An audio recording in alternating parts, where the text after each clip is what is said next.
ama equipe yaguze abakinyi benshi bagiye batandukanye ndavuga mu kwezi kwa gatandatu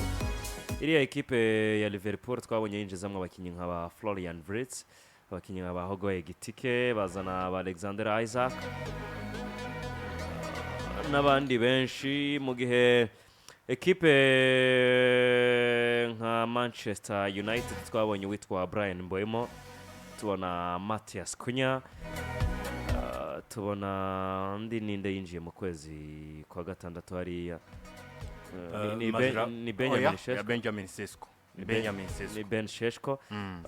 mu gihe ku ruhande rwa Chelsea hinjiye Liam Delap oya nitwo kwibagira kwa Manu na Garnacho nawe arahari oya nako nivyo ni muri Chelsea nawe change Garnacho Chelsea yinjije Leandro Garnacho Joao Pedro binjiza Joao Pedro binjiza Liam Delap binjiza undi ni Jamie Bruno Gittens rigabana kiriye Estevao bari baguze mu kwambere bari Estevao bazana nakagango kawe muri Ajax Amsterdam Jalel Hato nyuma inde equipe yaguze ni yes Manchester City mu kwezi kwa mbere yinjije nde yinjije gehe mvuga mu kwezi kwa gatandatu kwezi kwa gatandatu signing zatanguranye umwaka muri Premier League ya baguze uno munyamaro Aitinuri basinyisha hajya rundi nugo babahise benshi amazina uyu bakinisha umuhungu bakwe muri Rio apana Rio hari uyu Ryan Cherki bazanye Tijani Legenders muri Miras umunya Hollande ubisanzwe napa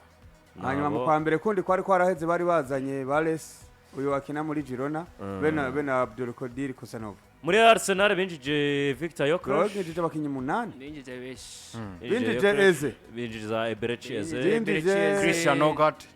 Nogard Mosquera binjije Zubi Martin Zubi Mosquera twamuvuze binjije nimero 3 Ricardo Carafiori yarahamaze ahubwo ya wundi bakuye muri Bayer Leverkusen umunya Colombia no ayitwa gutirizina sizina ringora sizina ringora kabisa uyu mugoshe w'umunya Colombia izina giwe uyu mugoshe w'umunya Colombia Newcastle yinjije Nicky Voltmade nk'izina ryari riremereye twabonye ya Hinkamp bamwita Piero Hinkamp yes nimo kinyenjiye muri Newcastle Ninde izina rinini Newcastle basinyishije Newcastle bakinishije mu defenseur ni Nicky Voltmade barasinyishije mu defenseur kuva kwa Mirase basinyishije umusore witwa Yohan Wissa avuye muri Brentford basinyisha Watmade bacha banasinyisha na Marquezia na Jacob Ramsey yes Jacob Ramsey na baramusinyishije na Marquezia wanashaka nubwo twogezaho biragaragara ko Osoro yarari asanzwe ama equipe manini yose turavye signings bakoze kuza kugera aho bageze muri Premier League umwe wese afise uko abibona Man City yarasinyishije n'abazamu babiri James Trafford batatu na bazanye abazamu Bettinelli na James Trafford muri aya ma equipe yose byanse bikunze uko yasinyishije mu kwezi kwa gatandatu ndavuga abakinyi batanguranye saison n'iriya equipe ninde twotangura kuraba nka best signing gushika mu mpera za Premier League muri uyu mwaka Papa Alba ubwo umwe wese afise uko abibona n'impamvu ziwe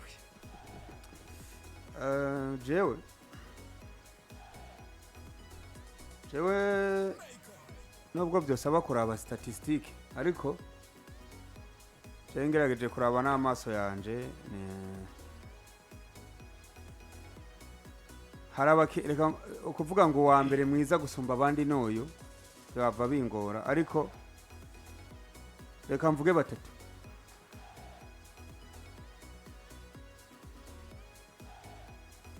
sibyo reka je nivugire batatu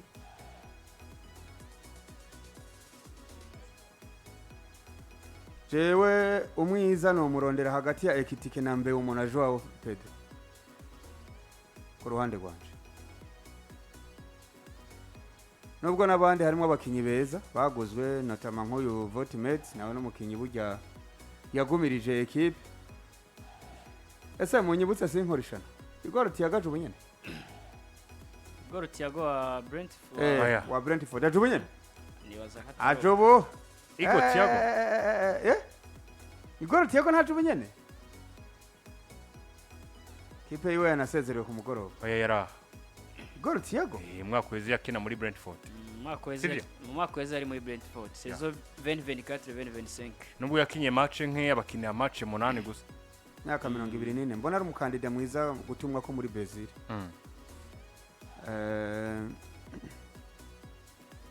naringize ngo ndamwibagiye ariko je ngerageje kuraba Ekitike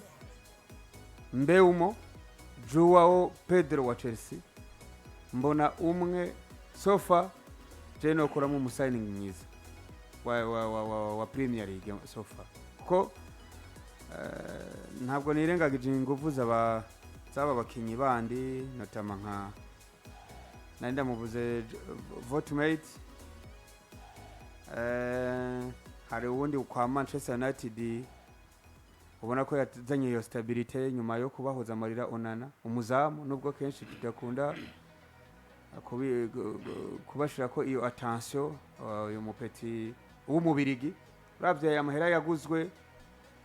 ukaraba iyo yazananye abantu batamuzi ukaraba n'ingene ari kuhagarara nawe ishobora kuba ari signing nziza ariko jewe mbona muri batatu muri aba batatu je nabwo Liverpool imeze nabi uraraba Ekitiko ukabona n'umukinyi mwiza kweli kandi bamuzanye ubona menga ni panic buy bamuzanye nabo nyene batavyizeye ubona ko inyuma yaho barasubiye mu kwani yuko asobaje kuzana Isaac Patrick byose aba kuja kurondera neza ukaraba peut-être hariho n'ico umuntu ashobora kwibagira n'uwo yoba yibagiye ariko je ku ruhande rwanje abantu bahise baza directement n'aba bagabo batatu iyo je numvise ngo umukinyi mwiza canke umukinyi yasinyishijwe mwiza kuruta abandi ni hweza ubwa mbere na mbere bikorwa bari ko ratanga mu kibuga ivyo bari ko rakora ku giti ciwe ariko kandi biko birafasha equipe kugera ku musaruro mwiza uko yadabuse n'ikibanza yarashikiyemo ibibazo equipe yari sanganwe n'ica we yaje gukemura nk'umukinyi mwiza yaba muri defense hagati mu kibuga ndetse no mu busatirizi yaba twara bigihe gito gusa nakavuze directement umugabo yitwa umuhungu wa Manchester City Mark Gay ko ari we mukinyi wabereye kuba waranze canke signing nziza kuruta izindi bivanye n'ibibazo yakemwa muri Manchester City mu gihe hageze ariko haracari gihe gito rwacari urugendo rutamaze kugenda ku rugero rw'uko utoshobora kumugiranya n'abandi bakinyi benshi batanze byinshi bagatanga amaraso n'umubiri n'icuya kuva mu ntango za sezo kuva mu kwezi kwa mbere hari amazina menshi n'ivyo yasinyishijwe par exemple Arsenal bafise Martin Zubimendi hagati mu kibuga kuri numero 6 mu bakinyi ntigira nibagira mu gusha mu bakinyi beza waraba uravye niwe yasubiriye kuburyo kuja mu kirenge ca Thomas Partey muri club nka Arsenal ugashika we yadabuta utangura mu kibuga directement ni ibintu bidasanzwe ku mukinyi cyane cyane hagati mu kibuga afise akazi kenshi ko gukora ndetse no kwigishwa nando no mwajuta pe nando no mwajuta hanyuma wanaraba kandi hari abakinyi benshi bakoze akazi especially muri equipe bahinduye canke muri equipe zahindutse bivanye nuko zari zizwe aha ndavuga wa mbere nk'umugwi witwa Manchester United iyo naravya ku kazi abantu bagakoze ugasanga sakazi woshimira ya defense ya Man U ugasanga sakazi woshimira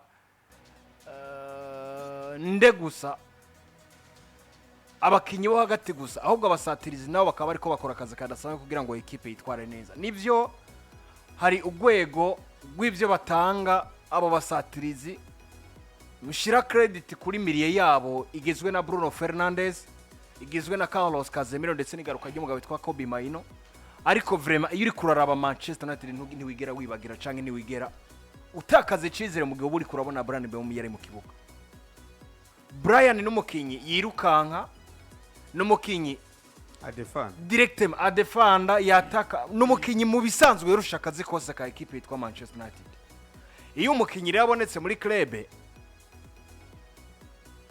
yitanga bigeze hano yitoye kuri rwa rugero rw'uko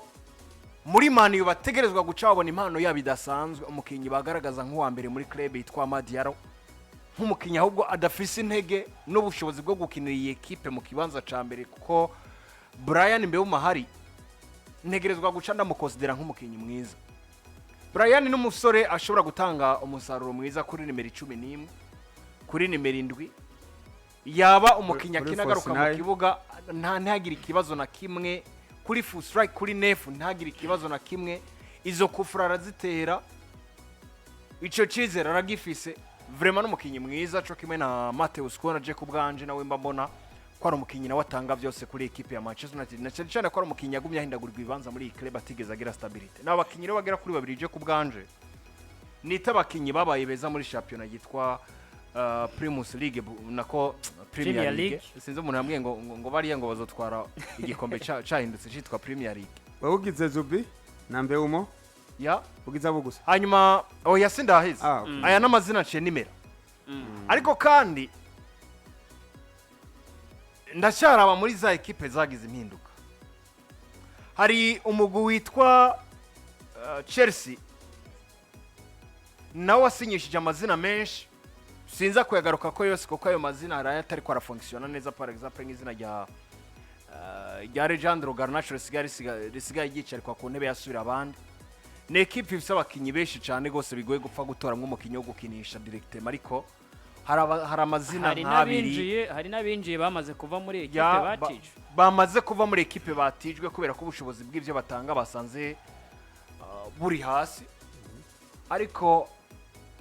nimba hari izina rihari rikomeye muri Chelsea ryitwa Joe Pedro izina ryababaniye igihe cyose bari barikeneye izina ryabahaye umusaruro mwiza wose ubaho izina ryabatsindiye ibitsindo ama hat-trick ama double muri za nkino zitwa ko zikomakomeye Chelsea bakaba bariko barahangayika ni izina kandi ni adaptation direct turamwibuka ko bamuguze Chelsea imaze gutsindwa match bari batsinzwe na equipe yo muri Brazil si John Mutrompa bariko barakina World Cup muvandimwe araza direct mahita yemplika muri guhera muri quart de finale atsinda ibitsindo bingahe bine yatsinze bitatu yatsinze bitatu nivyo sino kwirengagiza amazina yandi menshi harimo nka Callum Wilson hariya muri West Ham n'umukinyi nawe yabaye mwiza cyane yasinyishijwe muri iyi equipe muri ino saison hari ababa Wotamedi bariko barakina buhoro muri Manchester City bafise Ryan Cherki nivyo n'umukinyi mwiza ariko adaptation yiwe mu mikinire ya Man City isa nigorana gato bivanye n'ivyo Pepa bamwifuza ko Tijani Legenders yatweretse match nziza bwa mbere mu nkino zo kwitegura ariko kugeza kano kanya ni plan B canke plan C ya Pep Guardiola mugihe aza ko bamwifuje kumushira mu kibuga ntagomvye guteba mu bintu byinshi umukinyi wanje mbona ko yitwaye neza kurusha abandi ategerezwa kuva mu bakinyi babiri Brian Mbeumo ndetse n'umugabo witwa Joe Pedro hanyuma bivanye nuko Man United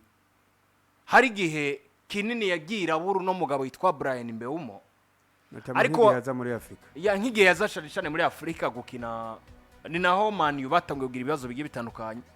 uretse ko none bagira na miliye ya Manchester United mufasha kuko Bruno Fernandes uravye pass hari passes mu kurandanja muhereza hari ibintu byinshi mufasha kugira ngo iyo J wifunctione neza niyo mpamvu ndamushira inyuma ya Joe Pedro kuko je maze kubona kenshi Joe Pedro ari muri defense y'abakinyi batatagerageza gukura yo mabaro ibi baro biva hagati mu kibuga kuri bano bahungu ba Moise Caicedo Enzo yahavuye giye gufasha gusatira ukaraba barira mushikira mu ba defenseur batatu agerageza kuyigwana kugira ngo ayikuremo ariruka aciye ku ruhande iburyo aciye hagati kuri nimero 9 aciye kuri nimero 7 gerageza kugwana gakuramwe ibitsindo bibiri canke bitatu mu rukino rumwe n'umukinyi twabonye yitwara neza imbere mu match agiye atandukanye na Komakome turibuka Joe Pedro atsinda ama equipe menshi akomakomeye turibuka Joe Pedro atsinda ama hat-trick turibuka Joe Pedro atsinda ama double kubwanje niyo signing nziza yabonetse muri Chelsea muri ino saison ashari ko ari umukinyi nivyo ntuvuga ngo yaguzwe amafaranga make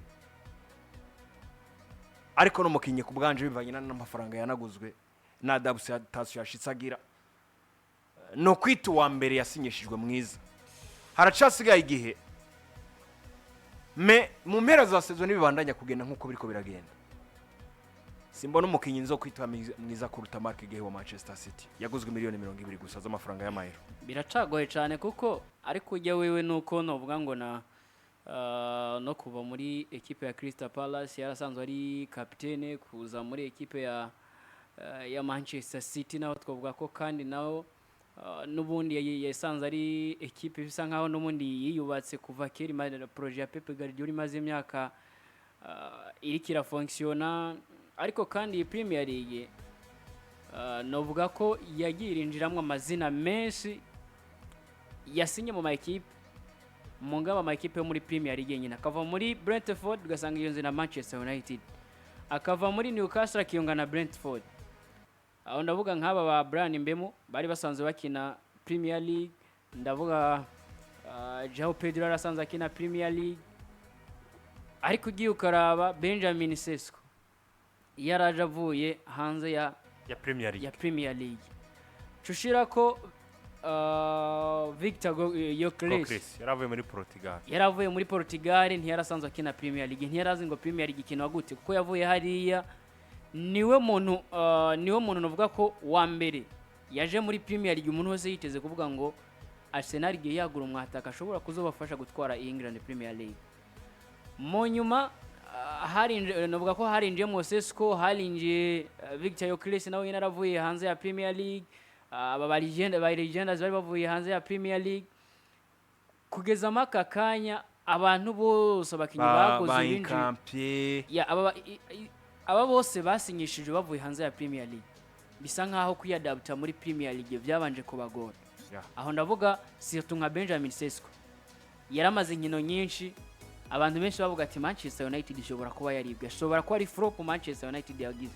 kuba yarazanye Benjamin Sesko ariko kuri Brian Mbemo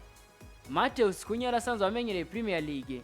bobo wasanga hariho ukuntu adaptation canke kumenyera ihiganwa byo vyihuse cyane gusumba abandi basore bavuye hanze y'ihiganwa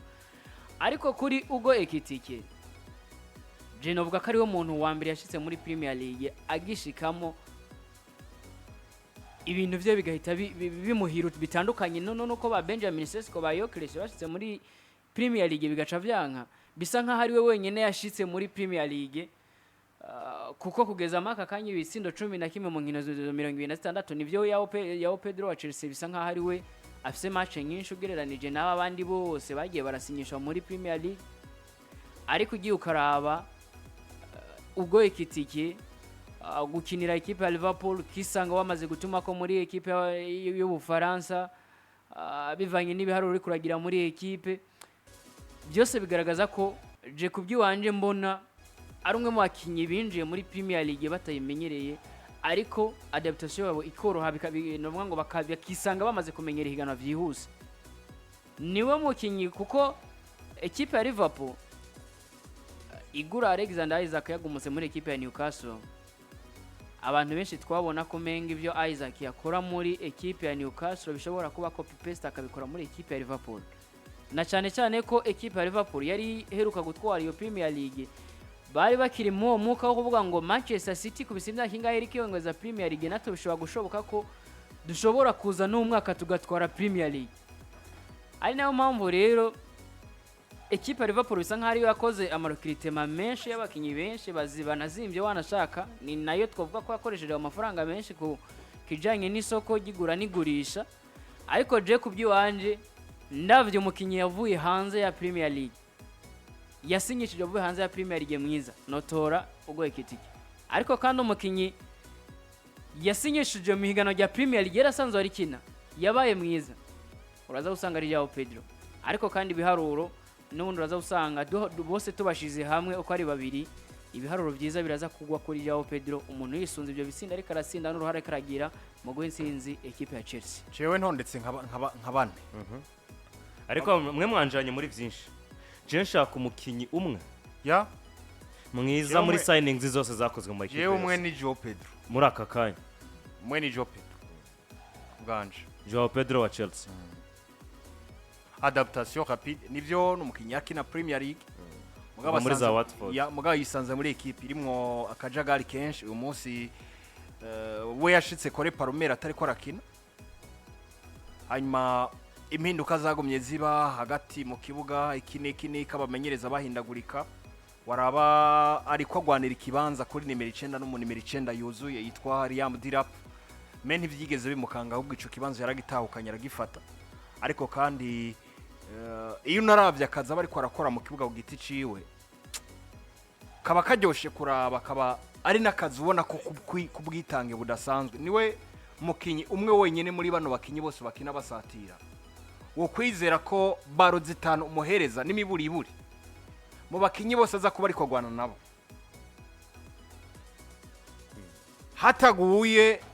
ataguye hasi cyangwa bamukorera amakosa bamukubita ikintu cyangwa bagire gute ategezwa kwitabwira ngo n'imiburiburi recuperation zitazikuremo ariko ubwo sino kwibagira iyo mvuze Joe Pedro sino kwibagira Brian Mbeumo umukinyi wa kabiri muri Manchester City na kwa Manchester United umukinyi yitwaye neza cyane sino kwibagira directement n'umugabo witwa Martin Zubimendi umukinyi akinishwa match zose za club yitwa Arsenal pressure bariko style yisanze mwitandukanye niyo bakina muri Liga Santander muri equipe igomba gutwara ibikombe byose kina ino saison kina match zose ubwo sino kwibagira nawe kumushiramo ariko kandi umugabo witwa Ugo Ekitike nawe n'umukinyi adaptation yagize muri club ya Liverpool yitwa mbi canke ihindagurika hagati mu kibuga bagerageza abakinyi bamwe mu gihe bitsinda kabitsinda kuva ku munsi wa mbere hashitse nawe ntiwo mwibagira nubwo agahungu kakiri gato k'imyaka 19 katarahabwa umwanya kitwa Krupi kavuye muri Rennes ni Reims nimba atari Rennes mu gihugu cy'u Faransa kagwanira umwanya na Nelson ya nako sinokibagira vraiment nabonye impano idasazwe muri kano gahungu kitwa Krupi ngivyo nguko ubwo namwe kuri tibe mugomba kugira ijambo mukatubwira ninde mukinyi mwiza muri aka kanya muri Premier League ariko yinjiye mu kwezi kwa gatandatu muri equipe ari karakinira